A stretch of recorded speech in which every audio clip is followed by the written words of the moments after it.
Nothing But the Words, episode number 39, Writing in the Middle of Madness.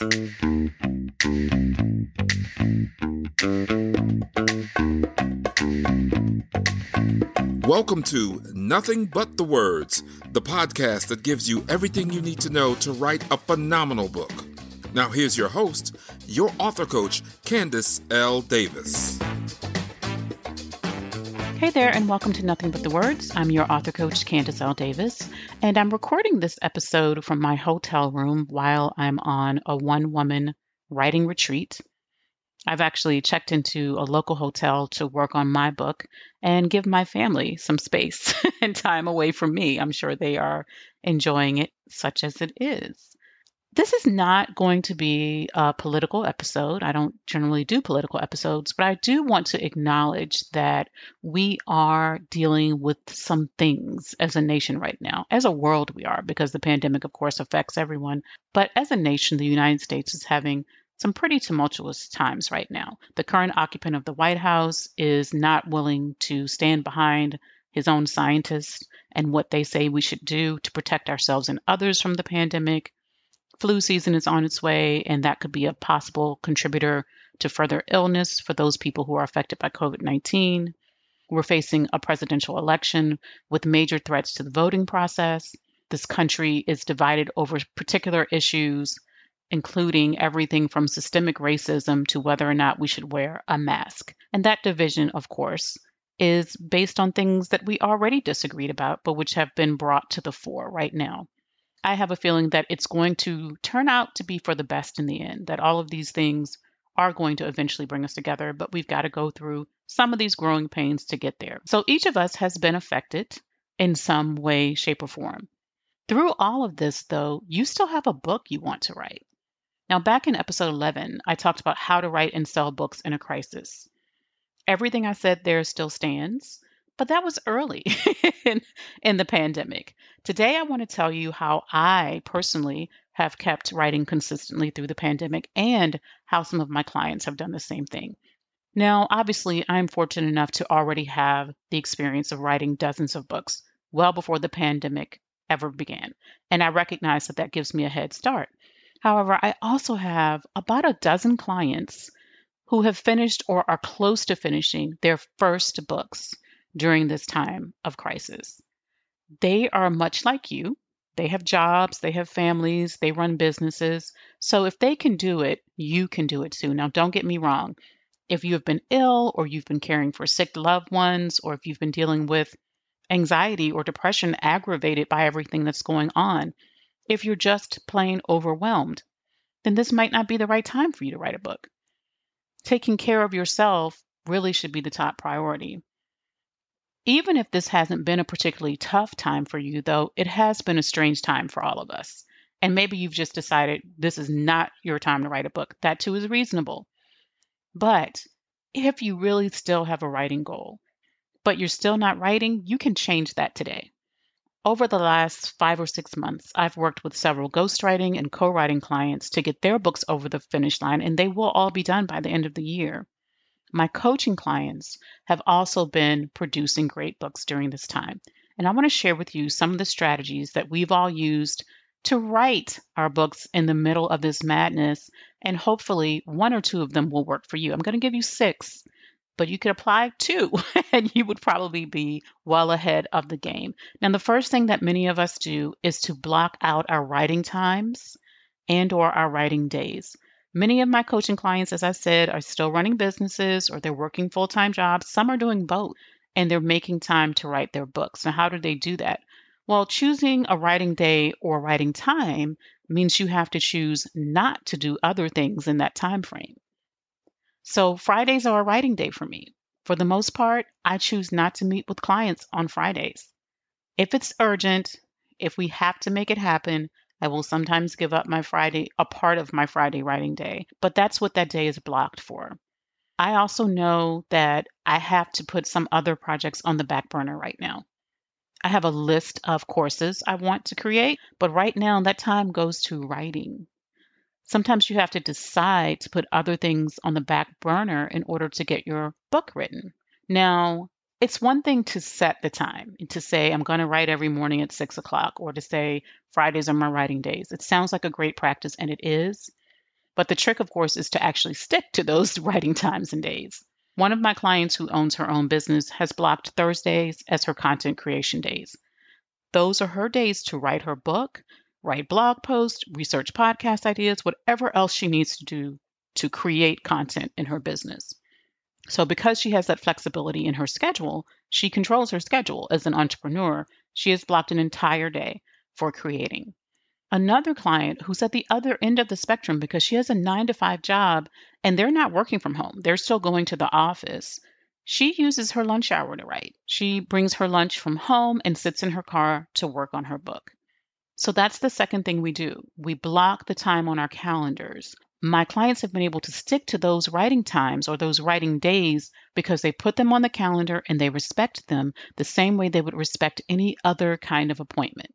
If you go to my online scheduler, you will see there are no Friday times available. That is a writing day. It's not available for me to talk to people.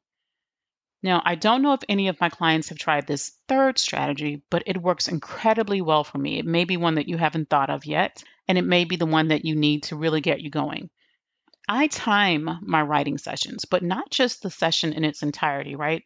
I know I'm going to write for an hour, that's fine. But I actually time the sessions that it takes me to write a specific amount. So if I'm going to write chapter 2, section 3, or if I'm going to write one page from chapter 3, I will set the timer, giving myself 22 minutes to crank out a rough draft of that particular piece. Now, I don't always hit the goal. Sometimes the timer goes off and I have to reset it and do it again. But the timer does a couple of important things for me.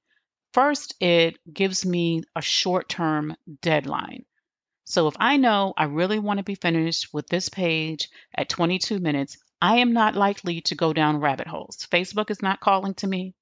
Instagram is fine without me for 22 minutes. It's a short time, so it's not a big commitment. Sometimes I do 35 minutes, play with it and see what works for you. But it gives me that ability to really focus. And the second thing that it does for me is it helps me to understand how much time it really takes me to write certain projects.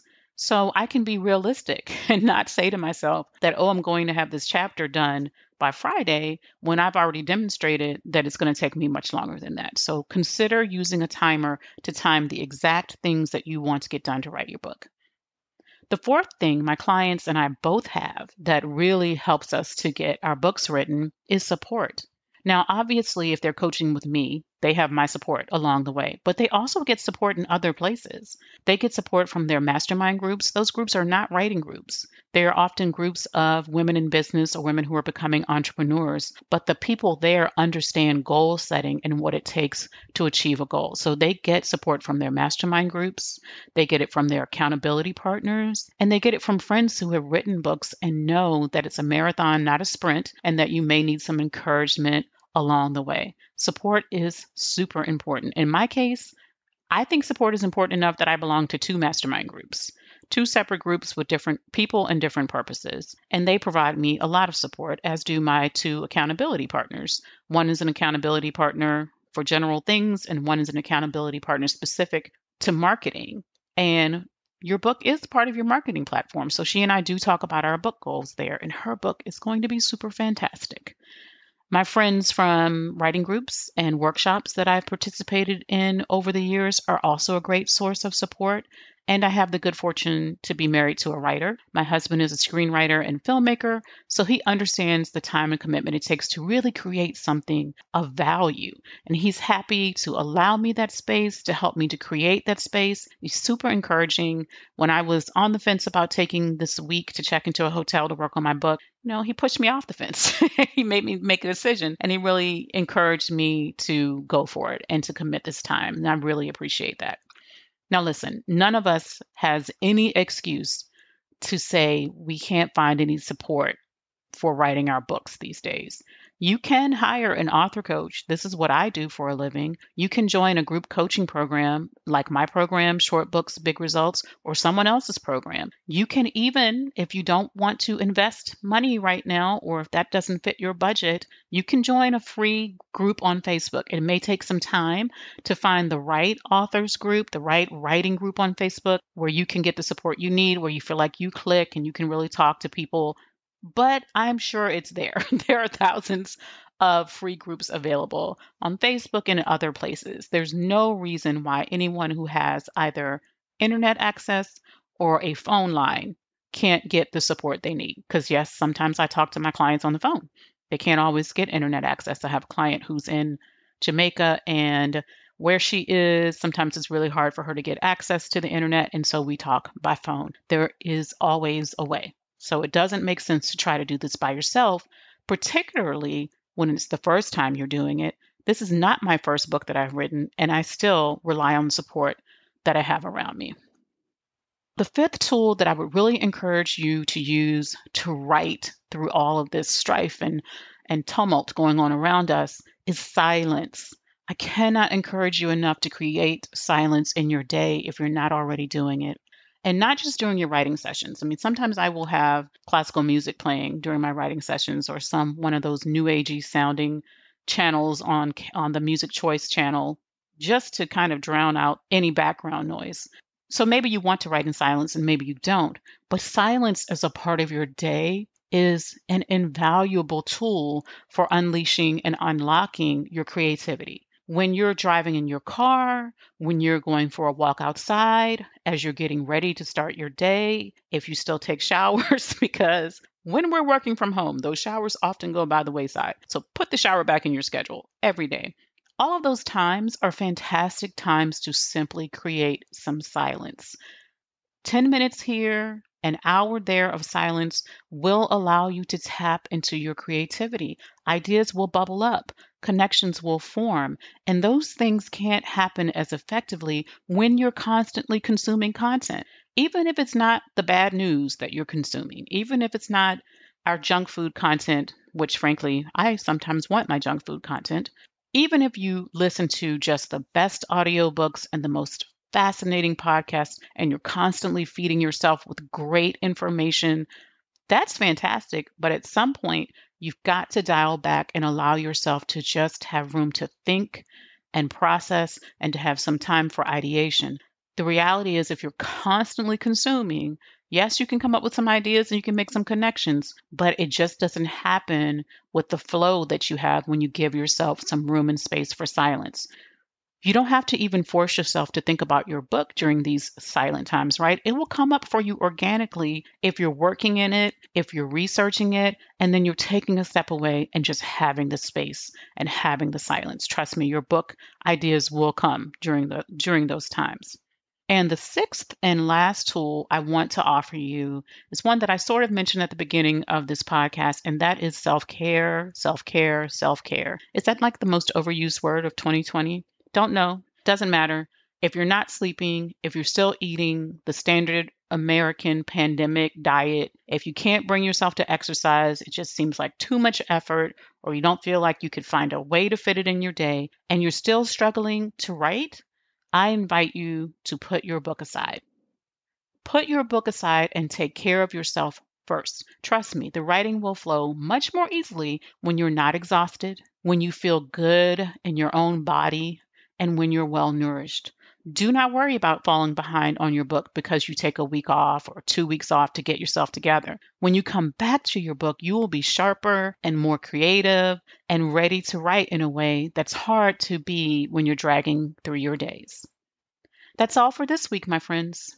If you enjoyed this episode, please connect with me on Instagram at Candace L. Davis. I'm talking all things books and writing over there too, and I would love to see what you're up to over there on what is currently my favorite social media platform. Thanks for listening to Nothing But the Words. I'm your author coach, Candace L. Davis, and I'll see you next time.